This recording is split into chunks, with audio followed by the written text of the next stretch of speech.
इकट्ठे कर लो, कर लो, कर लें अरे कोई नहीं, कर लें चल भाई कर शुरू, शेयर कर लियो सारे भाई ना भाई मेरी राम राम। मैं जगदीप शर्मा स्टेप अप जे सर यूट्यूब चैनल पर आपका स्वागत करता हूँ।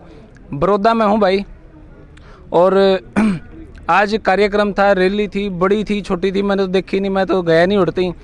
अभी हमारे साथ धनखड़ साहब हैं, सीधी सी बात पूछ रहा कि भाई क्या कुछ रहा सर जी। आज के जो कार्यक्रम था कितने का आदमी आ रहे थे? ना भाई वो जड़ में तो बात में रोड पड़ गया, ड्रोन तो फोटो ले रखे हैं, वह दिखा जनता ने जिसी रैली थी उसी दिखा। वो जड़ में तो हो सकता है हर आदमी अपनी बड़ा चढ़ा कह दे, जो असलियत से बात दिखा, ये फोटो ले ले सारी रैली की। कुछ लोग ने बोले जी 50,000 आ रहे थे, कुछ 5,000 को और कुछ 10,000 को है। नहीं, जो था असली दिखा।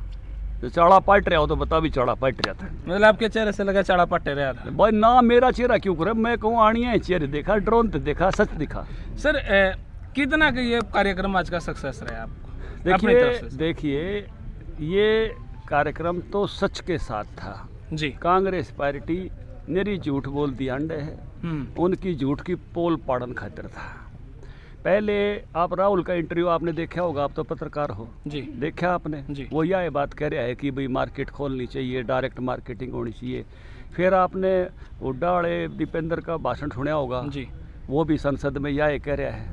जब उसने वो 2.5 फीट के आलू कह दिए तो सुषमा ने कही, भतीजे ओडुड़ गया हूँ जी। याद आ गया होगा आपके। देखा जी मैंने। फिर वो कपिल सिब्बल वाला भी आपने देखा होगा जी।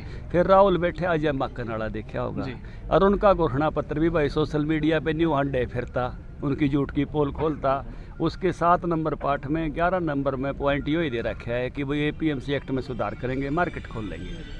और फिर जो है हुड्डा साहब ने अपनी एक कमेटी की रिपोर्ट बनाई जी, और 15 दिसंबर 2010 को मनमोहन को सौंप के आया। उसके भी पेज नंबर 20 पे पैरा नंबर 5.13 लिख रखा है, न्यू का न्यू पैराग्राफ टेप रखा है, जो भी कानून ले आए। हाँ, कांग्रेसियाँ की तो वो हालत है, वह करें तो सरोकार और हम करा तो बेकार है। जेठानी खीर बनाओ तो अच्छी, दुरानी केसर गिरे तो भी बुरी, इनका तो यो काम है। आपने कहो कि भी आज यह पोल पट्टी खोल दी हमने, यह पोल पट्टी इतनी लेट क्यों खोल ली? ऑन द स्पॉट क्यों नहीं कार्रवाई कर दी? भाई घर में नई बहू आई थी और उसने ना बेरा था या जेठानी इसी है, इसे काम करेगी। उन्हें तो बेचारी ने बढ़िया खीर बताई थी, बनाई थी अपने बादाम गिर के, जाके नहीं बोली इसकी खीर में केसारी पट रही है, मैंने काटती देखी। तो या उसने थोड़ी अंदाज था बेचारी ने कि भाई या कर देगी अगली ईब, तो ये जब बात फैला दी फिर तो शाम ही करके पड़नी पड़ेगी सबका आगे के लो भाई, या झूठ बोल रहे थे। ईब ये न्यू कहते भाई नाज ना बिके, मंडी में खरीद ना हो, ईब को आने वाली मंडी में जाओ, आप सारी मंडिया में जाओ, सब जगह खरीद चल रही है, जीरी की भी बाजरे की भी, एक एक दाना खरीदेंगे। हम तो धन्यवाद कर रहे हैं मोदी जी का, 12,500 करोड़ रुपए पिछली बार लग गए थे। हमने वो जी साहब पिछली बार 12.5 लग गए थे, नहीं बोले भाई चाहे 13 लाख हो चाहे 14, एक एक दाना खरीद लिया। और इसी तरह से राज्य सरकार ने पिछली बार 650 करोड़ रुपए बाजरे के दिए थे, 31 लाख क्विंटल खरीदा था। मगर मुख्यमंत्री जी ने बोला ओम प्रकाश 700 करोड़ रुपए लग जाओ, बाजरा पूरा खरीद दूंगा, एक एक दाना खरीदेंगे। तो इनकी जोट की पोल खुल गई। फिर ये नहीं बोले आगे टाड़ करेंगे, आगला भी घोषित कर दिया। फिर ये भी नहीं कहा ओढ़े ओढ़े करेंगे, भाई तुम जवान 100-20-30 साल जियोगे। बुझ लो रणदीप ने, दीपेंद्र ने, मंत्री भी जवान दिखे हैं, अरे तो राहुल भी जवान पड़े हो है, और मैं भी ठीक हूँ, 20 साल तो मैं भी काट दूंगा, भगवान की कृपा रही तो, या मंडी नहीं में चल लेगी, इनकी झूठ ना बिके।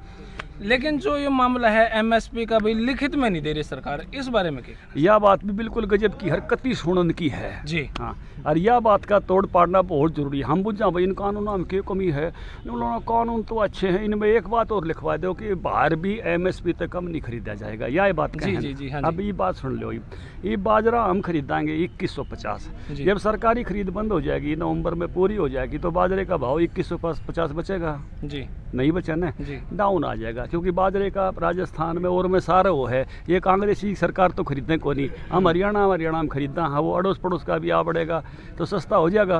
अगर किसी भाई ने बाजरे की जरूरत पड़ गई, मान लो भाई कोई मुर्गा फार्म वाले ज़्यादा ले, कोई मुर्गा फार्म वाला लेना आ गया बाजरा, मंडी में मान लो 1500 और मेरे घर ही 2150, 10 क्विंटल रोक रखा हो मैंने, तो मेरला लेगा कि मंडी मत लेगा? क्योंकि मेरला 21 से 50 तक कम ले लिया तो अगले की सजा होगी। और बाजार में तो कई इकट्ठा लो, कोई ना ट्रेडर से कोई कानून को लागू हो, ट्रेडर पे एमएसपी थोड़ी है, एमएसपी तो किसान का है। तो मेरा तो गनी रह जाएगा और उसका खरीदा जाएगा, फंस के तो मैं खड़ा हो गया। आज जोड़ी भी ना ले, नहीं कहा भाई मैंने सजा करानी है, एक तो महंगा लूँ और ऊपर से मेरे कोई शिकायत कर देगा कि आपने तो इसलिए यह बात यूँ सरसों बनेगी। सरसों जब हम खरीदेंगे जी जब तो महंगी होगी, और जब हम उल्टी बेचेंगे, क्योंकि सरकार ने कोई सरसों का सारी का तेल थोड़ी काटना है। 1 लाख क्विंटल का तेल काट के राशन पे दे है, बाकी तो 30 लाख क्विंटल पिछली बार भी उल्टी बेची थी। और ये बाजरा भी हम उल्टा बेचा हमने, क्योंकि मुर्गे पाल रखे हैं सरकार में भाई। ये बाजरा भी किसानों ने दाम देने खरीदना, हाँ 500-700 का उनने फायदा हो जाए, फिर उल्टा बेच देते हैं, तो फिर सरसम में न्यू फंस के खड़ा हो जाएगा। तो यह बात जितनी कहने में सोनी है ना, उतनी व्यावहारिक को नहीं, या किसान भाई भी इनकी इस बात ने समझ गए। इसलिए ये बात भी आपके माध्यम से क्लियर होनी चाहिए। दूसरा पॉइंट यो था जी कि भाई यो मामला एसडीएम तक जावा करके में डिस्प्यूट होगा तो कोर्ट में जाना चाहिए हमारा। कोर्ट में भाई ने बुझ ले, जो कोर्ट में जा रहे हैं 6 महीने तारीख को आवने, और फिर हाई कोर्ट, फिर सुप्रीम कोर्ट। एसडीएम का तो कानून मैं बताऊँ आपने वो करया की है, ये बात समझ लो, बात समझ में आ जाएगी।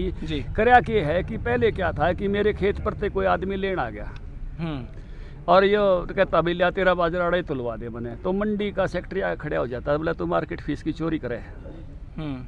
समझ गया आप जी। तो हम ये माड़ ये सोनीपत आड़िया ने, हमने जहाजर आड़िया ने ये खेता माँ के गामा माँ राकोट रखे थे, दिल्ली की मंडी हम ले जाने के खुला ले जाना और हम इसलिए ले जाते थे कि मेन सड़क पे कोई हमने टोक ना दे कि तुम हमारी मार्केट फीस की चोरी करो, क्यों ले जा रहे हो जी। समझ गए आप जी। आज ये कानून की आज़ादी ये होगी कि कोई मंडी का सेक्रेटरी, कोई डीएमईओ मेरे दौरे भी नहीं आ सकता। कानून बना दिया, मार्केट फीस 0 है, चाहे मैं अड़े बेचूं, चाहे दिल्ली बेचूं, चाहे यूपी बेचूं, चाहे पंजाब बेचूं, खुला कर दिया। फिर अड़े की मार्केट फीस हटा दी, ऐसा नहीं है।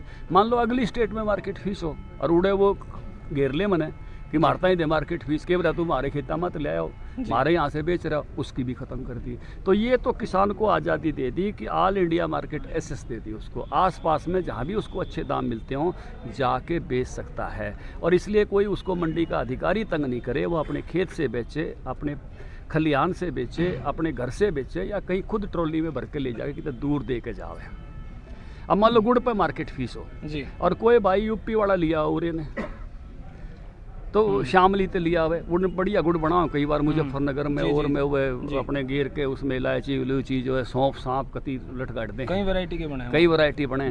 अगर मार्केट फीस लागती हो जी तो पहले वह डांट लें और फिर हम डांट लें, और जब मार्केट फीस 0 हो तो कोई डांटनिया नहीं। ये आज़ादी है, ये आज़ादी किसान को दी है। और एसडीएम को जुम्मे इसलिए लाया कि पहले तो नगद करो, और मान लो कोई भाई उधार कर भी ले तो 3 दिन में पेमेंट हो, और 3 दिन में पेमेंट से कोई मुकर जाए तो एसडीएम बैठा दिया ऊपर कानून के उस पर अधिकार दे के। तो ये तो था जी किसानों का मुद्दा। अब आगे बड़ौदा में जी, बड़ौदा में किसाना कित पूरा हो लिया ये सवाल नहीं थोड़ी बाजन दूंगा।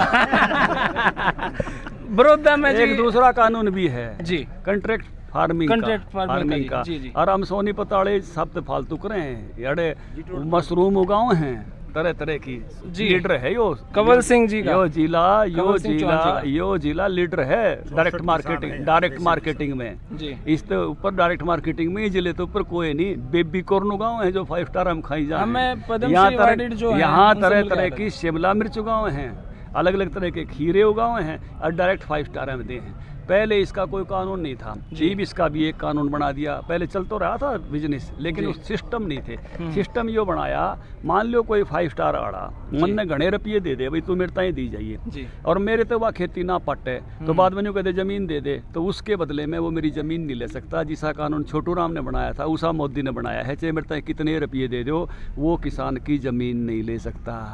दूसरा, मान लो मेरा और उसका खेती का कॉन्ट्रैक्ट 3 साल का हो है जी, और रुपये गणे दे दिए उतरे नहीं, तो वो ये नहीं कह सकता कि अगले 3 साल भी खेती करो। मेरे से बंधुआ खेती नहीं करा सकता, मजदूरी नहीं करा सकता। तीसरा, मान लो मेरे पे पैसे ना हो, अन्यों का भाई तू धनखड़ पोली हाउस ला ले, तू फुहारा इरिगेशन लगा ले, तू जो है सोलर ट्यूबवेल लगा ले, और मेरा उसका कॉन्ट्रैक्ट मान लो 2 साल का था, पूरा हो गया जी। अगली फसल से पहले अगर उसने वो तामझाम नहीं पड़ा तो वो तामझाम मेरा हो जाएगा। किसान का हो जाएगा। किसान का हो जाएगा। अगर मैं किसी कारण से फसल देने में फेल हो गया तो मेरे से तो उतनी लेगा जितनी उस फसल पर लागत आती है। एक उसकी बताओगा वो नहीं, जो अड़ोस पड़ोसी हैं सबका लागत आवा है, औसत लागत, और उसका भी बीमा पहले हो जाएगा तो मन मिल ले जाएगी। और वो जो लेने में फेल हो गया तो 1.5 गुना देना पड़ेगा। ये सारे कानून किसान के हक में बनाए हैं। फिर नहीं बोले ये आवश्यक वस्तु अधिनियम में क्यों वह कर दी जी, आपने सुधार क्यों कर दिया जी। तो उसमें सुधार इसलिए कर दिया कि अब मान लो कोई आदमी खेती वो व्यापार करना चाहता है, टमाटर का, आलू का, प्याज का, ऑर्गेनिक अनाज का, तो छूट नहीं थी उसमें। सरकार उसको स्टॉक नहीं करने स्टॉक देती। नहीं करने देती। अब उसको स्टॉक की छूट दे दी तो ये कहते हैं भी काला बाजारी हो जाएगी। एक तो मैं आपको ये बता दूं, ई देश में उत्पादन सरप्लस का है, घाटे का नहीं है। देश में 135 करोड़ की आबादी है जी, और 280 करोड़ क्विंटल अनाज होता है। 145 करोड़ क्विंटल अनाज आदमी आगे खाने से फालतू है हर साल, तो इसलिए कोई कमी की बात नहीं है। दूसरा, उस कानून में भी सुधार दे दिया कि भाई अगर 20 रुपये किलो टमाटर का भाव है और फसल आई उस समय और बाद में 40 हो गया तो सरकार वह छूट अपनी वापस ले लेगी।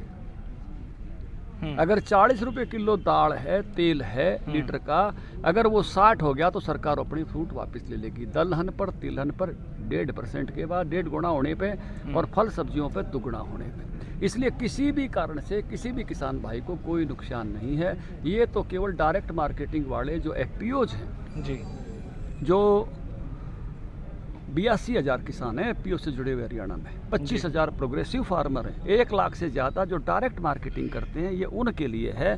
बाकी हमने भी बेरा है, 13-14 लाख किसान मंडी में जाएगा, न्यू एमएसपी रहेगा, न्यू ही खरीद रहेगी और यूं ही चलेगी हमेशा के लिए। कांग्रेस ने तो हमेशा झूठ बोलकर डर की राजनीति करी है।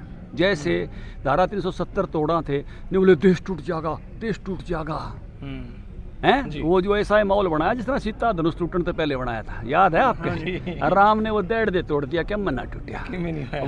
वाह संसद में न्यू तोड़ दी 370 जाके तो खुड़का भी हुआ होता, कुछ भी नहीं था, कुछ भी नहीं। फिर 3 तलाक हटाने लग गए, जब नहीं बोले न्यू हो जाएगा, न्यू हो जाएगा, वो हट गया, क्या मन्ना हो गया। फिर सीए पे पूरा तमाशा कराया, वो हट गया। भाई इनका काम तो भय की राजनीति करना है, ये आगे का भय दिखाते हैं और उसमें से लोगों को में भय उत्पन्न करते हैं। लेकिन लोग ये उतने बावड़े नहीं रहे, शाणे हो गए, सारा हनुमान चालीसा बाजते हैं इनके सामने। तो जो है अब वो सारी बातों की पोल खुल जाती है। तो अब ये भय की राजनीति दूर तक जा नहीं सकती। 100 साल पुरानी पार्टी अब ऐसे मुद्दों पे चलेगी क्या? कि बाखड़ा के पानी में से बोला बिजली काट ली, बोला पानी फोका हो गया और बोला गेहूँ उगे तो उनमें वो रौनक नहीं है, वो ऊर्जा नहीं है, जी। छोरिया के चेहरों पर वो रौनक नहीं है। ये भाषण ये अब वो नहीं चलेंगे, वो वक्त नहीं है। अब लोग एक एक अध्यादेश पढ़ लेते हैं। इनके घोषणा पत्र लोगों ने पढ़ लिए, हुड्डा की रिपोर्ट काट के पढ़ ली, ये झूठ चल नहीं सकती। सर किसान के बारे में आपने A to Z सारी खोल के बात बता दी। बड़ौदा में टिकट किसने मिलेगी, नूर बता दो जी। यो तो फैसला इलेक्शन कमेटी करेगी। वो कब तक आ जाएगा जी फैसला? हमारी पार्टी में काल इलेक्शन कमेटी बैठेगी जी और प्रारंभिक विचार उसमें होगा और आखिरी मोहर भाई जब मोदी अमित शाह जेपी नड्डा बैठेंगे, जब बड़े केंद्र में लगती है दिल्ली में, आखिरी मोहर उड़े लगेगी इलेक्शन कमेटी जब सेंटर की बैठेगी, जब बड़े केंद्रीय नेता बैठेंगे। वैसे आपका मतलब भाजपा का कॉमन सा जवाब है, हर पार्टी का कॉमन सा जवाब है भी हमारा हर कार्यकर्ता उम्मीदवार है। योगेश्वर से अलग कौन कौन से और आदमी है जी जो टिकट की लाइन में? देखिए अध्यक्ष तो नाम ले तो गड़बड़ हो जा।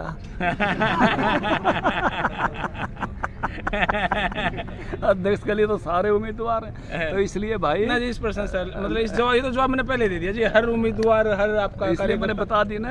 अध्यक्ष तो भाई फैसला करणिया में है, तो अध्यक्ष को जो है ना वो उम्मीदवारों की दावेदारी पर नहीं जाता, निर्णायक स्थिति पे जाता है। सही बात है कि हर कार्यकर्ता लड़ने लायक होता है, लेकिन हर परिस्थिति में जो लगता है, जब भी आप कोई भी खेल में जाते हो तो आपके पास जो बेस्ट दाव होता है जी वो चलते हो, निश्चित सी बात है। हम भी उस प्रकार से वो बेस्ट दाव लास्ट में दिखा है जी, वो सारा पे विचार करके जो न्यू लगेगा भाई यो इस मौके पर सब तो फिट बैठे हैं जी, वो इंतजार देंगे।